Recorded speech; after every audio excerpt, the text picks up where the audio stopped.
नमस्कार। देश काल में आपका स्वागत है। मैं हूं मुकेश कुमार। दोस्तों, इजराइल ने ईरान पर ज़बरदस्त हमला किया और फिर ईरान ने भी उसका उतना ही करारा जवाब दिया। इसके बाद से दोनों देशों के बीच जंग बढ़ गई है।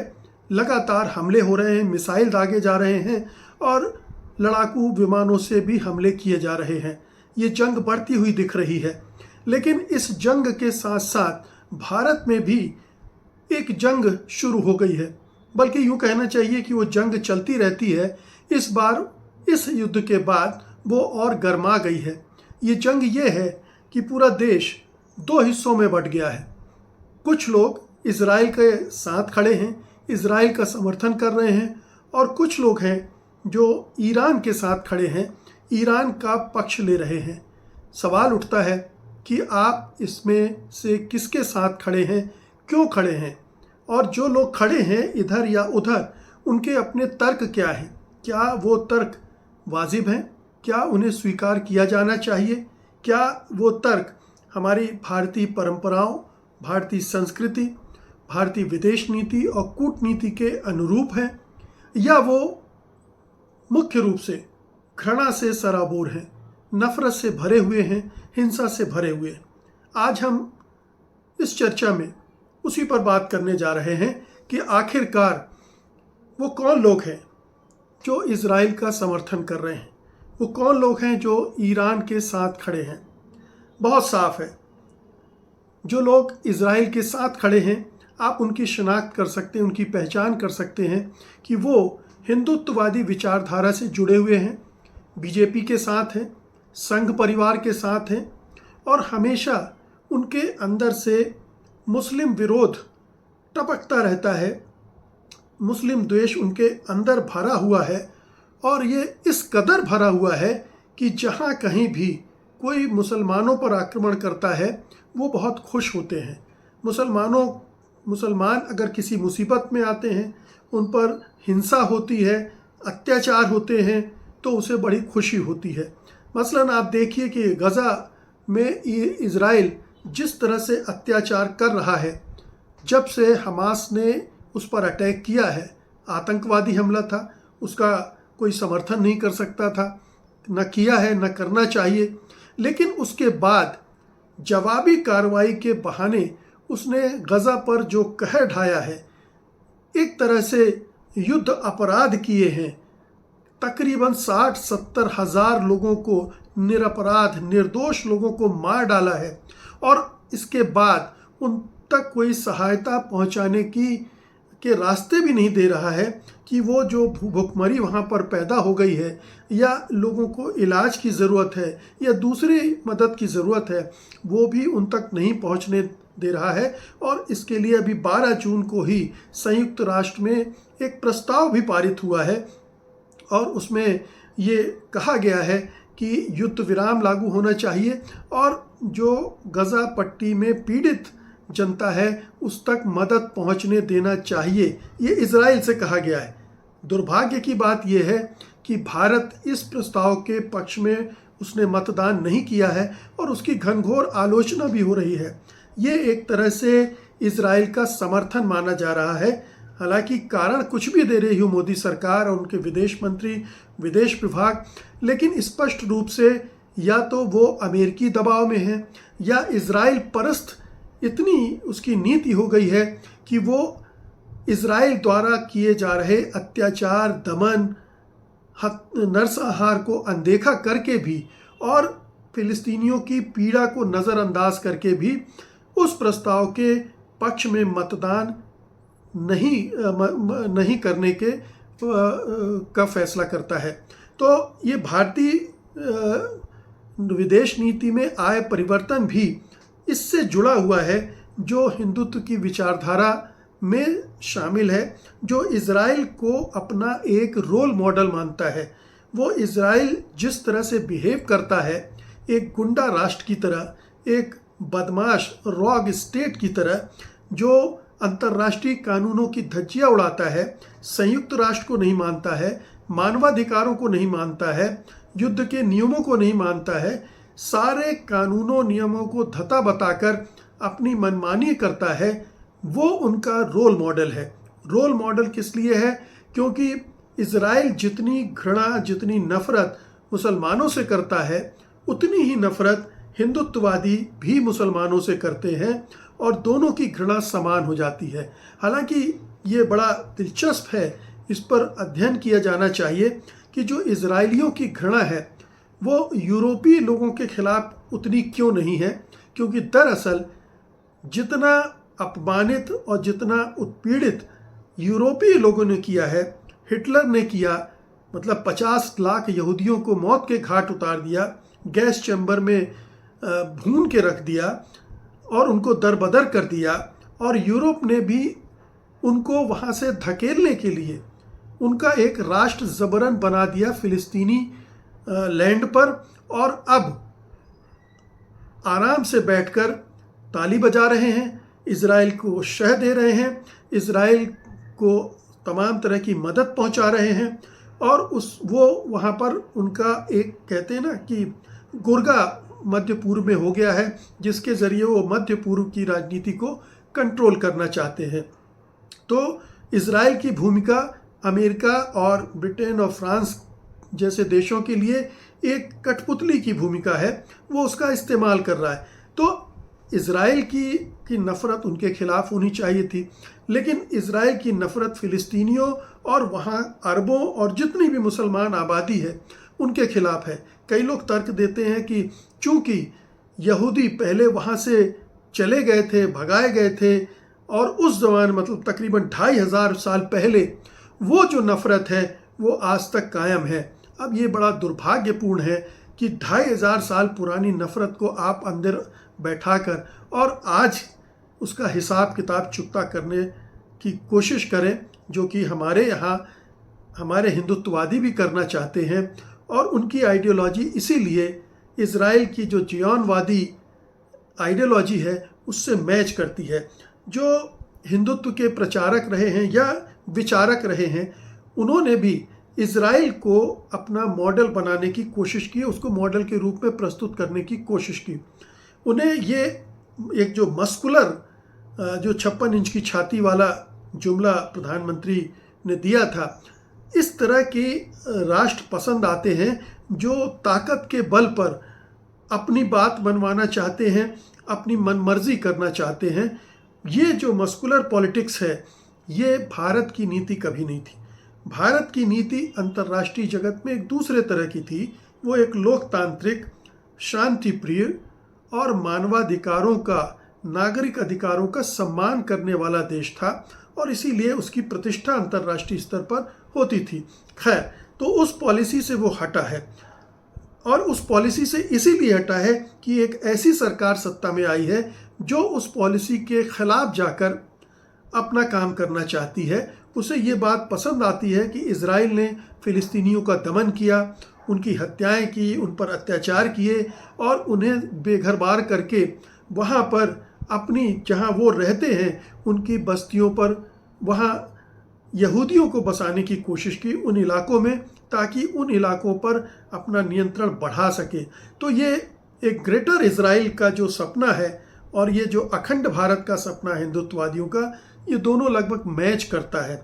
वो उस तरह से विस्तार करना चाहता है भारत की जो ये सोच है हिंदुत्ववादी भारत के लोगों की एक हिस्से की, वो इस तरह से विस्तार करना चाहती है कि पाकिस्तान भी, बांग्लादेश भी, श्रीलंका भी, नेपाल भी सब हमारे साथ शामिल हो जाए, अखंड भारत बन जाए।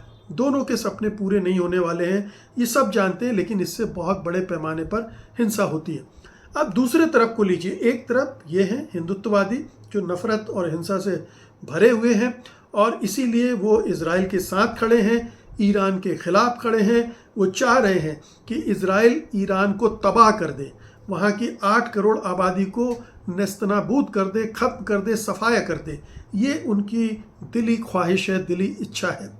दूसरी तरफ वो लोग हैं जो मानते हैं कि अंतर्राष्ट्रीय स्तर पर, अंतर्राष्ट्रीय राजनीति में भी न्याय का सम्मान होना चाहिए, नागरिक अधिकारों का सम्मान होना चाहिए, मानवाधिकारों का सम्मान होना चाहिए, और ये लाठी जिसकी लाठी उसकी भैंस वाला नियम नहीं चलना चाहिए।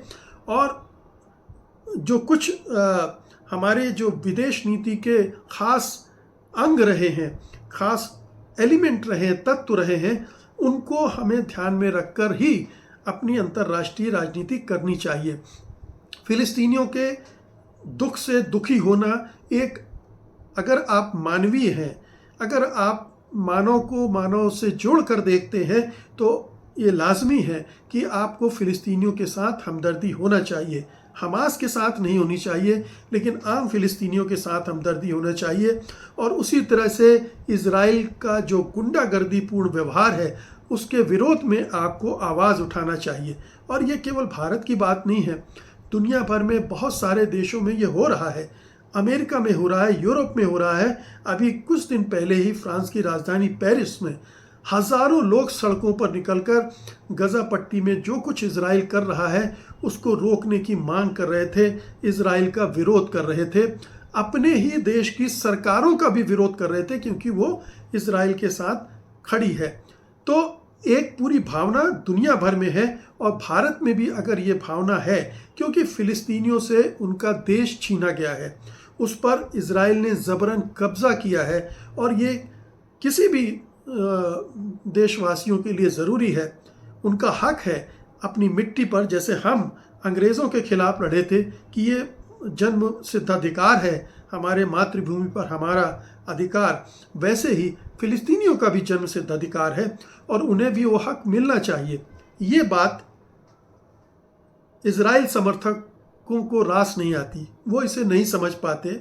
उन्हें दूसरे के हकों को छीनना जायज़ लगता है, लेकिन जब कभी उनका हक छीना जाएगा तब वो चिल्लाएंगे कि ये तो हमारा हक छीना जा रहा है, या हम जिस लड़ाई से होकर गुजरे हैं और हमने अपना हक हासिल किया है, वो उस इतिहास को या तो याद नहीं रखना चाहते, या फिर चूंकि उस इतिहास में उनकी हिस्सेदारी नहीं है, उस संघर्ष में, उस आंदोलन में, उस आज़ादी की लड़ाई में उनकी हिस्सेदारी नहीं है, इसलिए उनके अंदर ये भावना ही नहीं है, उनके अंदर ये समझदारी और ये हमदर्दी पैदा ही नहीं होती कि दूसरे समुदायों का भी हक अपनी मातृभूमि पर होना चाहिए। तो वो इस भावना से कटे हुए हैं और इसीलिए इज़राइल के साथ खड़े हुए हैं। कुछ गलत फहमी भी है हमारे हिंदुत्ववादियों को इज़राइल को लेकर। उन्हें लगता है कि इज़राइल बहुत शक्तिशाली देश है और इस वजह से वो अपनी मनमानी करता है, और हिंदुस्तान को भी ऐसा शक्तिशाली बनना चाहिए, दिखना चाहिए, ताकि हम अपनी मर्जी के मुताबिक कर सकते हैं, हम मन मर्जी के मुताबिक पीएको को छीन कर ला सकें, पाकिस्तान को अपने अंदर मिला सकें, बलूचिस्तान को तोड़ सकें, या अगर श्रीलंका बांग्लादेश गड़बड़ करे तो उनको भी तहस नहस कर सकें। ये एक सोच है, ये कहना चाहिए कि अधकचरा सोच है, लेकिन ये सोच है उनका। तो इज़राइल किस लिए ये कर पाता है, इसके पीछे वो नहीं जाते। आज अगर इज़राइल के पीछे से अमेरिका हाथ खींच ले, पश्चिमी देश हाथ खींच ले, तो इज़राइल कितनी देर अरब देशों के सामने टिक पाएगा? नहीं टिक पाएगा। सारे हथियार, सारे सिस्टम्स पश्चिम से इज़राइल को मिले हैं। ठीक है, इज़राइल ने अपना विकास किया है प्रौद्योगिकी के क्षेत्र में, टेक्नोलॉजी के क्षेत्र में, रक्षा के क्षेत्र में, लेकिन उसमें भी पश्चिम का योगदान है।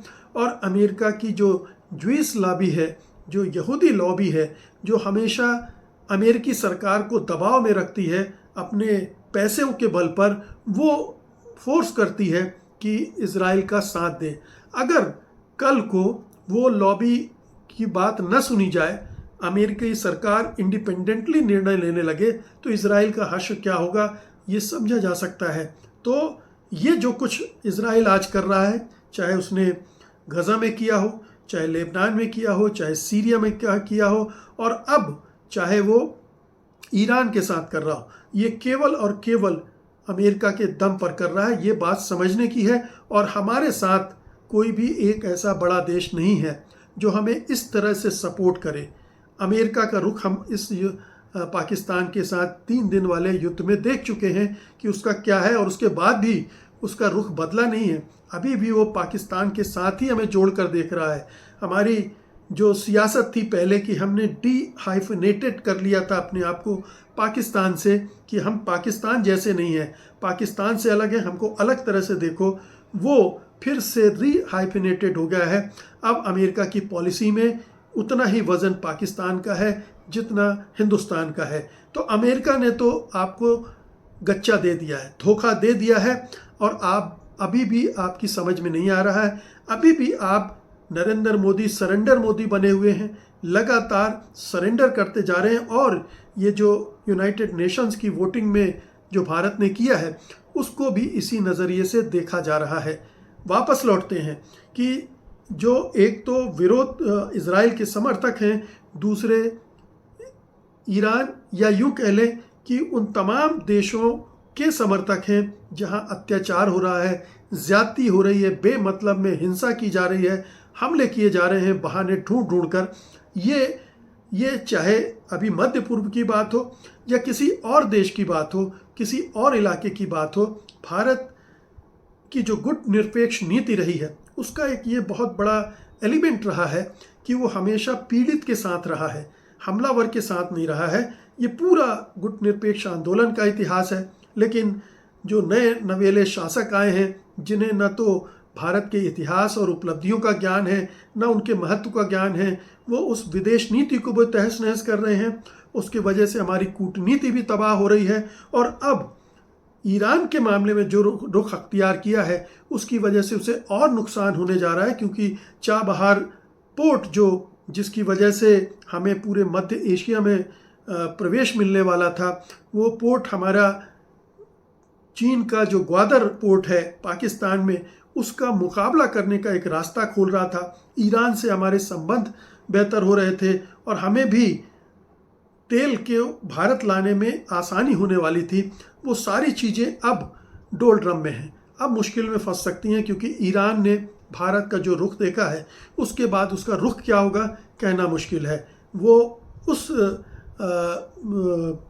संवेदनशीलता के साथ या सहानुभूति के साथ या व्यापारिक रिश्ते भारत के साथ रखना चाहेगा या नहीं चाहेगा, ये आगे देखेंगे। लेकिन उसको संबंधों में खटास तो पैदा हो ही गई है। तो जो समर्थक हैं वो, मुझे कम से कम लगता है कि वो ज़्यादा मानवीय ढंग से इस पूरे समस्या को देख रहे हैं। उनके दिमाग में मानवीय हल हैं। वो चाहते हैं कि अंतर्राष्ट्रीय नियम कानूनों के तहत चीज़ों का समाधान हो, इसमें किसी की चौधराहट, किसी की गुंडागर्दी न चले। और यही एक रास्ता है जो अंतर्राष्ट्रीय स्तर पर मान्य होना चाहिए और उसी के बूते समस्याओं का समाधान निकालना चाहिए। अन्यथा जो जिसकी मर्जी में आएगा वो करता रहेगा और उससे लगातार नए नए युद्ध खड़े होते रहेंगे और उससे सभी का नुकसान है। अगर ईरान इजराइल का युद्ध लंबा चलता है तो तेल की आपूर्ति पूरे विश्व में प्रभावित होगी, भारत में भी प्रभावित होगी, रेट बढ़ेंगे, भारत में भी दाम बढ़ेंगे, महंगाई बढ़ेगी, अर्थव्यवस्था की जो गति है विकास की वो ढीली पड़ेगी। ये तमाम चीज़ें हैं। ऐसे में बहुत ही धैर्य के साथ, बहुत संयम के साथ, बहुत हमदर्दी के साथ, समझदारी के साथ इस पूरी समस्या को देखना चाहिए और अपनी राय बनाना चाहिए। नफरत और हिंसा से प्रेरित होकर आप किसी एक पक्ष में खड़े हो जाएं, उसके लिए चीयर लीडर बन जाएं, ये कोई समझदारी वाली बात नहीं है। लेकिन शायद अंधभक्तों की समझदारी इसी में है। उनके पास समझदारी शायद होती ही नहीं है, या ये जो रेडीमेड समझदारी उनके दिमागों में भर दी गई है वो उसी के हिसाब से राय बनाते हैं, फैसले करते हैं, सोशल मीडिया पर गाली गलौज करते हैं और जहाँ कहीं भी मौका मिलता है वो अपनी हिंसा और नफ़रत का प्रदर्शन करते हैं। तो ये बहुत ही इसको इस ढंग से समझना चाहिए कि चाहे फ़िलिस्तीन की समस्या हो, चाहे ईरान की समस्या हो, या दुनिया में किसी भी देश की समस्या हो, जहाँ पर इस तरह के हालात बन रहे हैं वहाँ पर हमें घृणा और हिंसा का साथ नहीं देना है। हमें न्याय और शांति का साथ देना है। वही एक रास्ता है जो महात्मा गांधी ने सिखाया था, नेहरू ने सिखाया था, इंदिरा गांधी जिस रास्ते पर चली और तमाम जो हमारे प्रतिष्ठित नेता रहे हैं आज़ादी के आंदोलन और उसके बाद भी, उन्होंने भी हमें यही राह दिखाई है और हमें इस राह पर चलना चाहिए, क्योंकि दूसरी राह आत्मघाती है। हम अपने तमाम वैल्यूज़ को नष्ट कर देंगे। अंतर्राष्ट्रीय स्तर पर जो हमारी छवि है वो पहले ही बहुत नष्ट हो चुकी है बदौलत प्रधानमंत्री मोदी और उनकी सरकार के, अगर ये सिलसिला जारी रहा तो हम कहीं के नहीं रहेंगे। हमारा जो सॉफ्ट पावर है, जिसकी वजह से हम इन्फ्लुएंस करते हैं दुनिया की राजनीति को, हम उसको भी ख़त्म कर लेंगे। और हार्ड पावर हमारे पास है नहीं, तो हम कभी अमेरिका की गोद में बैठ जाएंगे, उसकी गुलामी करने लगेंगे और उसकी कठपुतली बनकर काम करेंगे। और ये भारत जैसे बड़े विशाल देश के लिए कतई शोभा नहीं देगा। बहुत बहुत शुक्रिया आपका। धन्यवाद। नमस्कार।